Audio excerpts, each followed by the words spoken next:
I znowu jesteśmy w słonecznej Italii, a tym razem udamy się na Passo di Stelvia, Stelviówką 38, drogą włoską, z Mediolanu w kierunku na Borgamo i Bormio. Ze względu na swój urok jest to bardzo lubiana i bardzo uczęszczana trasa. Robi po prostu na ludziach niesamowite wrażenie i masę ludzi wraca tam z powrotem, nie tylko autem, ale pokonują też rowerem czy motocyklem. Jest kilka tuneli, które są wahadłowe, są tylko w jednym kierunku, nie ma dwupasmowej jezdni, jest bardzo ciasno i strop jest bardzo nisko. Intuicyjnie chowacie głowę w ramionach, macie wrażenie, że czupryną zawadzicie o sufit. Mimo tego, że podlot i zlot na Passo di Stelvia to niespełna 50 km, to droga rywalizuje o najpiękniejszą drogę w Europie z Transalpiną w Rumunii. 48 ciasnych zakrętów i bardzo często musiałem się zatrzymywać i doklejać się niemalże do ściany, żeby przepuścić auta, które jechały w przeciwnym kierunku. Jest to normalne na takich drogach, trzeba bardzo po prostu uważać. Faktem, że zakręty też bierzemy praktycznie z drugiego pasa, bo nie jesteśmy w stanie po prostu się złamać, żeby wziąć zakręt na raz. Na Passo di Stelvia są sklepiki z pamiątkami, można wypić kawę, jest parking, jest możliwość po prostu jakiegoś spaceru, jest możliwość po prostu korzystania, nacieszenia się widokiem. Film, kamera, nie ma żadnego problemu. Przełęcz robi wrażenie, po prostu wszyscy się zatrzymują. A z Przełęczy, gdy udajemy się w kierunku do Austrii, cały czas się posuwamy wzdłuż szwajcarskiej granicy, dojedziemy do miejscowości Graun, która jest częściowo niemalże cała zatopiona. Jest tam powstały zalew i z tafli wody wystaje tylko i wyłącznie wieża kościoła. Tafla wody została podniesiona o 22 metry, to bardzo dużo. Zalew powstał w okresie II wojny światowej. Tak. Zatopione Graun nad Lago di Resia. 48 zakrętów Stelvii to niemalże obowiązkowy punkt dla każdego miłośnika Alp. I pomimo tego, że jest to tylko 50 km niespełna, to robi po prostu niesamowite wrażenie. Gdy jesteśmy na szczytach, gdy widzimy po prostu chmury, które wpadają w tą dolinę, jest to coś po prostu pięknego i niesamowitego. Przełęcz jest dostępna tylko i wyłącznie latem, od maja do listopada. Tak samo jak inne przełęcze we Włoszech są czynne, po prostu dostępne tylko w okresie letnim. Mam tutaj na myśli oczywiście Val Seni, która również jest dostępna tylko i wyłącznie latem. A film z Val Seni jest również dostępny na moim kanale. Zapraszam. Rumuńska Transalpina to 148 km, też jest ulubionym, że tak powiem, ulubioną drogą motocyklistów. Ale tak to już jest, jeżeli chcesz zwiedzić jakikolwiek kraj, to nie możesz wybierać autostrad, tylko landówki, wtedy zobaczysz to serce kraju. Tak więc jeszcze raz, Przełęcz jest dostępna tylko i wyłącznie w okresie letnim, oferuje nam Lombardię, Szwajcarię i południowy Tyrol, najwyżej położoną drogą przewozową w Europie. Otwarcie Przełęczy Stelvio przypada zazwyczaj na drugą połowę maja, natomiast zamknięcie na pierwsze dni listopada. Sprawdź warunki pogodowe na Przełęczy z kamer internetowych, żebyś nie zdziwił się, że dojedziesz do szlabanu z kłódką. Mnie to już kiedyś spotkało, także mówię po prostu z doświadczenia. Wszystkie recenzje o tej drodze są niemalże identyczne. Królowa Alp. Przełęcz gwarantuje niesamowite przeżycie. Pozycja ta jest obowiązkowa dla każdego miłośnika spinaczki, ale sprawdź prognozę pogody. Są nagłe zmiany wiatru, deszczy i temperatury. No jak to w górach, po prostu pogoda jest kapryśna, ale gdy trafimy po prostu w słoneczną pogodę, jest to po prostu cud natury. Ja zmierzałem z Włoch do Niemiec przez Austrię.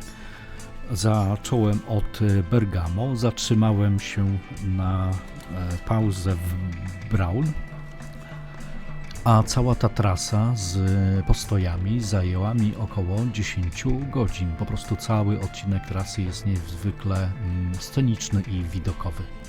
Odbywają się tutaj też zawody kolarskie Giro d'Italia, takie Tour d'Italia, i także Przełęcz wystąpiła w programie Top Gear z brytyjskim dziennikarzem motoryzacyjnym Jeremym Clarksonem.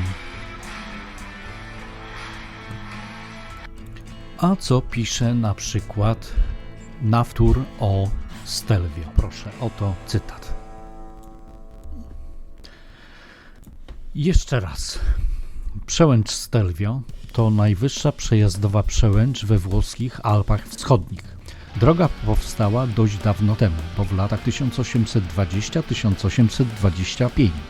Wybudowano ją na polecenie ówczesnego austriackiego cesarza Franciszka Józefa I, do którego w tamtym czasie należały północne Włochy. Za projekt zaś odpowiedzialny był włoski inżynier Carlo Donegani. Przy budowie brało udział około 2000 robotników. Mimo wielu przebudów i renowacji, jakie przeprowadzone zostały w ostatnich latach, obecnie trasa niewiele różni się od tej zbudowanej na początku XIX wieku, zaś przeznaczona była głównie dla wozów konnych. Cały przejazd ma w sumie 50 km i łączy miejscowość Prat w regionie Trident, Górna Andyga z Bormio w Lombardii. Najtrudniejszy jej fragment ma 25 km i to właśnie na nim znajduje się aż 48 zabójczych zakrętów. Bez obaw, wszystkie dokładnie oznakowane. Średnie nachylenie trasy od strony Prat do Przełęczy wynosi 7,4%, maksymalnie 15%.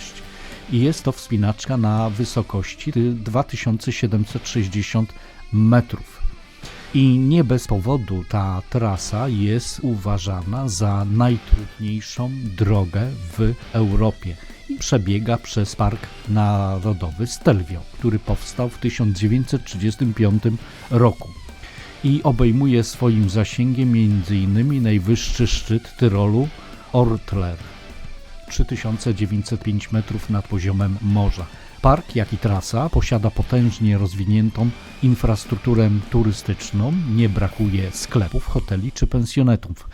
Będąc w okolicach warto wybrać się także do szwajcarskiego kurortu Davos oraz odwiedzić malownicze jezioro Livigno. Bez dwóch zdań prawdziwym wyzwaniem jest przejazd całej trasy rowerem. Takie ciekawostki niestety bardzo często się pojawiają o tej przełęczy ze względu na to, że stanowi ona w tej części Europy po prostu niesamowitą atrakcję turystyczną. Transalpina to potoczna nazwa drogi rumuńskiej, górskiej. Transalpina ma 148 km, a początki szlaku są niejasne. Niektóre źródła podają, że został on wytyczony na przełomie I i II wieku naszej ery przez legiony rzymskie podczas wojen trackich, a na mapach z tamtego okresu oznaczony jako strategiczny korytarz rzymski IV. Diabelska ścieżka łączyła Wołoszczyznę z Transylwanią. Transalpina, najpierw nazywana diabelską ścieżką, a potem szlakiem królewskim. Wszystkie przełęcze zawsze miały znaczenie strategiczne, dlatego że broniły wejścia do doliny przed jakąkolwiek armią, agresorem i zawsze były tam stawiane twierdze lub forty w celu obrony takiego miejsca wejścia. Brama. Pasma górskie są naturalnym systemem obronnym danego regionu czy kraju. I tak jak w naszym przypadku, nasza brama brzeska jest niestety pozbawiona takich naturalnych osłon. Na kanale znajdziecie 4 części, 4 filmy przedstawiające przełęcz Stelvia i trasę SS38 z przejazdu przez przełęcz Stelvia.